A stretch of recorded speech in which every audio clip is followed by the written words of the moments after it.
Alright guys, this video is for you if you've ever had an argument with someone, maybe a friend or a partner or even a boss or something, where you've kind of got into the whole tit for tat of, well, you do this, well yeah, you did that last week and you did that 2 weeks ago and blah blah blah, and it goes on forever until one of you is upset or both of you are upset or you walk away or you get fired or whatever, right? Then this is for you, because this is something that basically all of us do. Now, we're always going to have something like this in us, I suppose, because we're human, and as my last video, you know, we all make mistakes. But the bottom line is, though, that we can manage how much this happens if we know why this is happening and what's going on in us that is causing these sort of things to happen. So I want to give you an example of this from my life. It's a small thing, and it made a big difference for me. And I'm lucky that I've been able to get the hang of this, I suppose, because if I hadn't, my relationship wouldn't be as good as it is. So I was playing Call of Duty, and I'm not very good at it. I had a good kill streak going, which is probably the first time this ever happens. And my wife walks in front of the TV, and some little kid probably snipes me from a rooftop, and I lose my kill streak. Now, at that point in time, I wanted to go, for fuck's sake, get out of the way, you know? That's my initial reaction, to which obviously I would have been rightfully probably, you know, clipped round the ear or had a moan off at, and I'd have deserved that.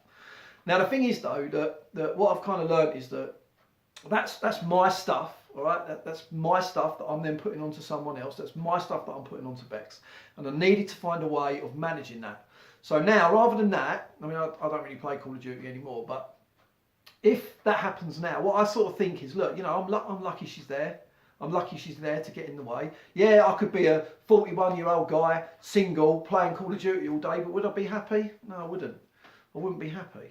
You know, I'm happy where I am, I'm happy with what I've got. So I need to think that I'm lucky that I've even got somebody there to walk in my way. You know, that's a good thing. I'm happy that I have that. And it completely switches the sort of the attitude that I would have towards that. And it also kind of forms the basis of what I want to talk about in this video, which is the fact that in a relationship with anybody, we all deserve basic things. We all are entitled to basic things. And I hate using the word entitled, because there's a whole millennial thing going on at the moment with the people with a sense of entitlement that they shouldn't really have and all that. But we are entitled to be treated with respect, care, be told the truth and listened to, supported. We are entitled to those things. We should expect those things from each other. And if we're not getting those things from each other, then we should look elsewhere for some of those things, because, all right, fair enough, people are better at some of them than others, and etc., etc. But you are entitled to that. And my wife is entitled to not be moaned at for walking in front of the TV. It's her lounge as well. She's welcome to walk up and down it as much as she wants to. You know, I'm the one with the problem. Where is that problem coming from?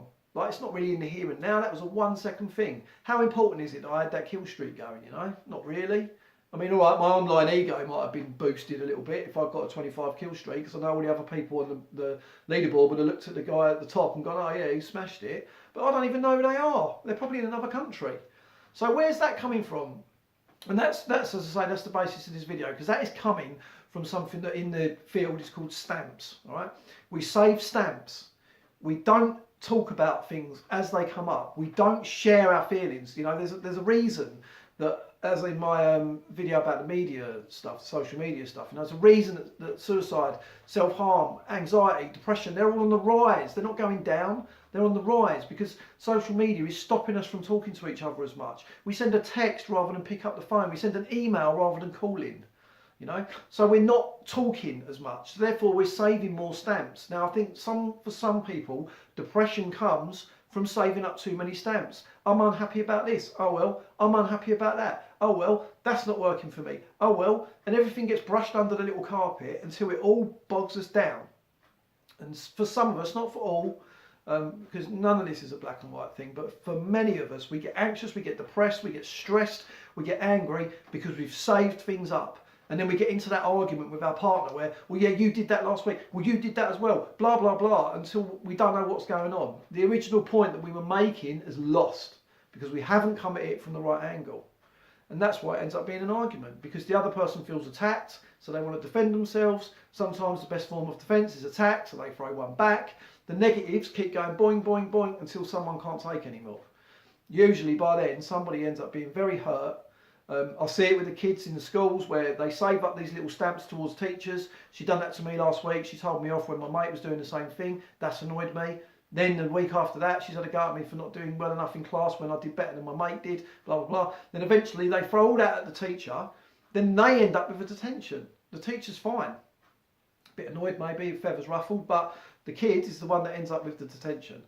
So it's mismanaging what's going on in us, because when this happens, we cost things to ourselves and other people. So we've got to learn, why am I doing this? Why am I putting my problems onto someone else? They don't deserve it. They deserve the basics of love, care, respect, trust, honesty, loyalty, support. Am I listening to people, or am I trying to find the answer for someone all the time rather than supporting them? Do I ever ask somebody, is there anything else once they finish talking? Go to the old Breaking Bad thing where you hold a cushion, and whoever's holding the cushion can talk, no one else can while that's happening. You know, all these little things, right, in a relationship. It's about trying to deal with the small things. A lot of people say don't sweat the small stuff, but I disagree with that. I think sweat the small stuff, because if you do, not sweating it as in, oh my God, this is, you know, stressing yourself out about it. But what I mean is, by talk about the small stuff. The small stuff builds into big stuff. One little thing, right? Let's say, for example, you leave something out on the side, or you say you're going to do something and you forget to do it, right? In itself, dependent obviously on the level of what you've forgotten to do, of course. If you've forgotten their birthday, then you deserve a bollocking. But you know, these things, there's a level of them, right? Now, on their own, usually, and I'm talking from my experience of working in this sort of thing as well, you know, as well as my own relationship. Usually they're a very small thing. But you add 10 very small things together and they become not such a small thing. Then when you have an argument, it's so tempting to then be reminded of all those things, because you want to win. You want to win that argument. Why? Why have you got to be right? If you can give up the need to be right, if you can understand that, yes, all right, at the moment I'm angry, I'm thinking differently to how I will do in 15 minutes. In 15 minutes, 20 minutes, half an hour, will I feel the same tomorrow? No, probably not. So why am I doing this? Why am I treating this person in this way? You know, understanding that our feelings are okay, all right? All of our feelings. Nobody can tell you that your feelings are wrong. Your feelings are yours. They belong to you. No one can tell you that they're wrong. Yes, they may be kind of maybe a bit sort of over dramatical for the situation that happens, but there's a reason for that, and that's okay. You know, judging you for it or putting you down for it or telling you that's wrong isn't the way to help, is it? And this is what we've got to remember. We have to try to remember this for each other. We need each other now more than we ever have done, ever. You know, the world is not a very good place at the moment for a lot of people. There's a lot of bad vibes going around. Social media and all that makes it worse because you're seeing it all the time. It's the age of spin. You've got these negative things that are coming up all the time, and you see them and they go in and they're in here for all of us, or all of us that use that type of thing anyway. You know, I don't even watch the news anymore or read the paper anymore. You know, I can't be bothered with it. So it's about kind of learning that my stuff, right? How many stamps have I saved up that are going to get thrown at the person that's closest to me, and do they deserve it? Is it Beck's fault that I've had a hard time with the kids while she's in the shower? So when she gets out of the shower, am I going to give her a hard time because she left me alone with the kids and they gave me grief for 20 minutes, right? Because a lot of us do that. I've been tempted to do that. I know when I want to do that because I want to think, it's almost like I think, well, if you hadn't had a shower, I wouldn't have had this problem. I'd have had 20 minutes of peace and quiet if you weren't in the shower. How out of order is that? But the difference is knowing it and then actively doing the opposite. You know, you actively do what you don't want to do. That thing that's like, you know, a lot of people say, yeah, you've got to get that anger out. Well, no, you haven't. You haven't. You don't suppress it, but getting it out causes harm to others sometimes. You know, if you get it out in the right way, if you respectfully talk about it, if you sit down and talk about your feelings, this has been happening for a while and I feel upset. You're appealing to the other person. If you go from the baseline that nobody's feelings are wrong, they may be amplified, they may be, you know, they may come across as being inappropriate to the situation, but there are reasons for that. And if you are told that your feelings are wrong, if you're with somebody that's saying to you, well, you shouldn't feel like that, you know, because it's something that happens. It's like when your kids go, I'm hungry. Well, you shouldn't be hungry. You've just eaten. And that kid then thinks, well, I am hungry. Or that, you know, your kid sees somebody that's a bit overweight and they say, you know, Daddy, that person's fat. And you're like, shh, you can't say that. And they're thinking, but that person is fat. You know, there's a way of saying something. You know, you don't go up to that person and tug on their arm and tell them they're fat because that's disrespectful. And why would you want to upset somebody like that? But nonetheless, these things happen, and from an early age we're taught almost that we shouldn't speak our mind. We shouldn't say what's on our mind. Because back down there, like when we're that age, we haven't got the adult logic to understand that that's upsetting for someone. and they may be trying to do something about that right now, or they might be okay with that, and that's their choice. That's up to them. Go for you. Go for it. Good for you. You know. So then we get like mismanaged. You know. I think that, you know, in a way, you know, kids have a huge lie with Santa Claus, don't they? You know. And then at a certain age realise that their parents have been lying to them for all these years. And you know, I'm not saying that that's something that we shouldn't do, but it's just something that we have to learn, we have to integrate. And you know, for a kid sometimes things like that can be quite traumatic, you know. And then sometimes as we go out we feel like we shouldn't say what we want, or shouldn't say what we feel, or can we trust that person? Is that person telling me the truth? And then we carry these little stamps, even from childhood, onto people in the present day, and then we take it out on them, and it ain't their fault. It's our responsibility to deal with those things. It's our responsibility to manage our stamps, talk about them in a respectful way. If we've got a job, like work-related stress is a good example, you could be going into work every single day and hating it and getting stressed out and really getting pissed off with your job. Eventually, the payoff for that is going to be that you have a breakdown. Your body's going to give up. You ain't going to want to go to work. You're not going to want to get out of bed. Your body will refuse to do it because you've saved up so many stamps and not done anything about any of them that your book is just falling on you then. That's it. Then you've got to pick yourself up from a massive thing. Whereas you could have gone back, you know, look at the beginning of it when it all starts. Right, okay, you've got two choices here. Get another job. Or look at the one that you're in a different way. Make little changes to the day that you're in. Focus on the fact of what your pay packet's going to be at the end of the week or at the end of the month. What are you going to do with that? How many cool things are you going to do with that? Is that going to pay your rent for the house that you live in? You know, because that's a good thing. And you change the reason that you're going, you know. But all these things, because that's a big issue, work-related stress. That's a big issue that I've come up with, because I've seen couples that have come to me and they're arguing about money and they're arguing about work and what's happening at your job and what's happening at your job. And then that's causing their relationship to break down. But the problem is that's nothing to do with their relationship. Your job is nothing to do with your relationship. The money that you earn, although it obviously enables you to do things together and it pays the bills and everything, it's not your relationship. Your relationship is you two. And it's breaking these things down. You come in and say, you know, our relationship's falling apart because of work, you know, because you're bringing work home.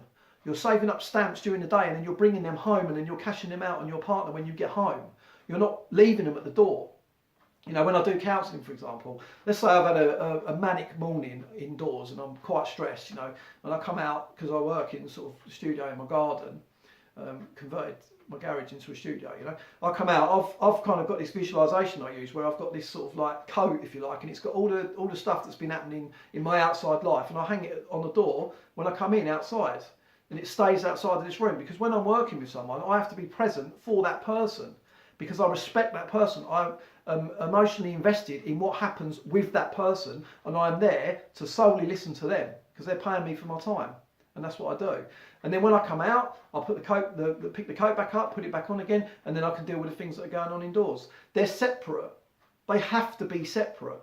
Because equally, I might come out here and have a really traumatic session with somebody, a really difficult session where somebody's really struggling, or we're hitting a bit of a wall and progress is quite slow, you know. And then I might, if I leave, you know, I have days sometimes, I suppose, where I think, you know, am I doing the right thing there? Am I any good at this? I need to call my supervisor and have a chat about this, because I'm not sure, and I might sort of doubt my own ability, and then I'll go in, and then do I take that indoors to my family?